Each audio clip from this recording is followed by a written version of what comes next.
Hi guys, Miss Morse here, and for those of you that don't know, this is Roscoe. He's decided, I guess, that he wants to sit with us while we read. He may stay or he may not, because he doesn't always stay still. Good boy. Say hi to everybody. All right, you gotta let me read though. All right, so back to the second part of Polaris. I may read a little bit longer today than I did yesterday because I realized that part really wasn't much left. So, here we go.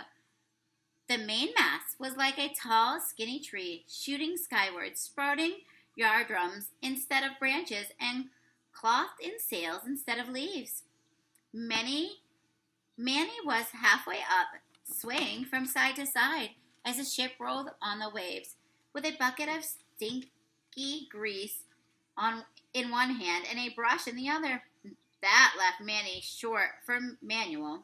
Exactly 0 hands to hold on to anything but hope.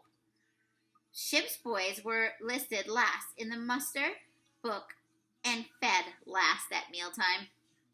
But theirs were always the first names called for the nasty work, like greasing the mast.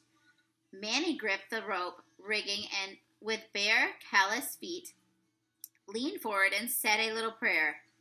Padre nuestro, quos estás en el cielo. The ship rolled, the mast swayed, and Manny applied another brushful of rotting animal fat to the old wood in hope that it wouldn't crack in half before the journey was over. The call of "Boat ho!" floated up like a prayer answered. Manny dropped the brush into the bucket and watched with great interest as the boat approached. A quick count revealed 6 people, half the number there should have been. A scan of the shore revealed no camp, no one waiting. This was bad. The second mate reappeared on deck and immediately called, "All hands! All hands!" A rush of sailors headed for the rail. Manny hooked the bucket handle under his elbow and scrambled down the horizontal rope ratlines to join them. The launch covered the distance quickly. "Hoist up abroad, blast you!" called the captain as the boat bobbed close to the heavy wooden sides of the rocking ship. A charge surged through the entire crew at the sound of the captain's voice. Lines were lowered from the boom, and both men and boat were hauled aboard quickly. Small and slight, Manny was better fit for work aloft than for hauling, but there wasn't much to haul this time. Most of the landing party's equipment and supplies seemed to have been left behind, along with the missing crew. A thought bubbled into the surface as Manny watched the remaining men scramble over the rail. They left the jungle quickly and chased out. The survivors were good men, mostly the captain, having picked the best of the lot for the trip. Flan and Jackson had returned, and a handful of others. All of them were filthy, their clothes torn and dirty, their eyes haunted. The last man to climb aboard was William Ricketts, and he nearly didn't make it. He was moving clumsily, like a stunned bumblebee, bumping against the window pane. Attempting to swing his leg over the side of the boat, he clipped his foot on the edge and lost his balance. He reached out for the shoulder of the man in front of him, trying to keep from falling, but his hand failed to grab hold. He lurched backward and seemed headed for the sea, but a strong hand of the captain grabbed a fistful of Wicket's shirt and hauled him upright. "Get this man some help," he barked. "He is not well." Manny began to count the missing. The ship's doctor was gone, and the strange scientist who traveled with them was gone too. Manny risked a quick glance at the man's ship-bound assistant. The boy's expression was one of stunned disbelief. Manny looked away and continued the grim count. The first mate, a good sailor and a decent man, gone. 3 more good sailors gone as well. 6 lost in all. The party sliced in 2. "But, Captain," began the sailor named Duffy, "where are the others?" Duffy was a competent and well-liked seaman, but he was known to be more than a little simple-minded. Jaw clenched, Captain Eagling glared at him, but then seemed to remember Duffy's limitations. "The jungle took them," he said, shaking his head. "The jungle took them all." The words echoed like thunder across the sudden silent deck. A moment later, the captain broke the spell he cast. "You, boy, Obed," he called, spotting a ship's boy named Obed. "Macy, secure this trunk deep in the hold." A small leather-brown trunk was plucked from the launch and handed to the silent child. Obed was a reclusive boy, small for his age, but strong for size. The combination doomed him to a grim job of rat hold.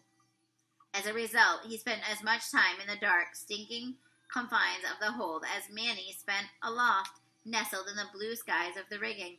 Manny slid over a few steps to stand beside Mario, the two touching shoulders slightly. The others called them the Spanish brothers, and it was not a term of endearment. They were young, foreign, and orphans, with only their skills and each other to their name. They were dressed much as the rest of the crew, with loose shirts, pants savaged from strips of sailcloth, and battered black sun-shielding hats worn on the back of their heads. But, unlike the others, the Spanish brothers also wore scarves around their heads and thick undershirts, both tightly bound in a way they assured the others was the Spanish style. Their olive complexions had darkened further under the relentless sun. The botanist, stunned assistant, new to the sea in his own skin, still red and peeling, seemed to wake to the real world just long enough to recognize the trunk. "The doctor's specimen case," he mumbled, brushing his fingers across it as it passed. "Yes," said the captain, the anger draining from his voice. "The jungle took much from us, but we took something back." Old Macy carried the precious cargo to the hold, disappearing down the aft hatch into the darkness below. It was a darkness from which neither he nor the Polaris would ever truly emerge. Locked in. Owen just helped to round up the fellow ship's boys and bring them to the captain's cabin. For his trouble, Captain Igling shoved him in last. Unprepared for the sharp cuff to the shoulder, Owen stumbled to the low, square room, nearly bumping his head to the oil lamp suspended from the ceiling. "Stand there until I come get you," called the captain. "This meeting is no place for children, and we've already lost one of you lot." Owen straightened up, quickly, brushing off his vest and hoping none of the others had seen him stumble. A name shot through his mind like a winter chill. Old Macy, the boy they'd lost. But he had no time for such thoughts now. "All right, I'll keep an eye out on them for you," he called back. Captain Igling responded by slamming the door. Owen had half expected that. What he hadn't expected was the sound of the iron sliding into place. "What was that?" asked Henry. There was a soft, hesitant quality to his voice that annoyed Owen. "We're locked in," he snapped. In the glow of the small lamp, the cabin was only a little brighter than the drizzly gray twilight outside. Owen had been in the captain's cabin countless times. He was, after all, the cabin boy. The botanist assistant had been in a few times too, back when his master was still around to justify the shipboard existence. But for the other four ship's boys, this was a new experience. Owen watched with a certain pride as their eyes drank in the little luxuries, so unlike their own cramped quarters. Teacups in a snug little cupboard, ornate maps on the wall. Mario nodded toward a knife and a fork on the table and spoke in soft Spanish accent. "Think those are real silver?" Owen eyed him suspiciously. Mario was standing next to his brother, as always. Both were lean and vaguely bird-like, but he knew they were hard workers, and that Manny in particular was an acrobat aloft. "Of course they're silver, and they've been counted," he warned. Mario put his hands up, palms out to show that they were empty. "Is there anything else we ain't allowed to touch?" asked Aaron Burnett. He was a powder monkey, responsible for carrying gunpowder to the ship's cannons. The Polaris had 4 of them. Not too bad for an armed merchantman. Hulling gunpowder in the heat of a battle was dangerous work, and Aaron had been on deck when a powder monkey monkey named Jose had blown up trying to carry 2 cartridges at once. Rumor had it the bits of the boy could still be found up in the topsails. Aaron had become exceedingly cautious ever since. He measured his steps and the gunpowder with equal care. Owen didn't bother to answer him. He knew that the timid boy would be no trouble. But there was one boy who might be. Owen's eyes landed on the only ship's boy left to consider, the new hood rat, now that old Macy was gone missing. Owen sensed him more than saw him, sulking silently in the far corner of the cabin, hiding his scarred face in the shadows. Thatcher Maven, shouting out on the deck, interrupted Owen's thoughts. As he rushed past over to press his ear against the locked door, the reason for their confinement came back to him. An all-hands meeting had been called, and the ship's boys were not welcome. At the very least, there would be swearing. At the worst, he didn't want to think about that. A light rain was falling, and the seas were up.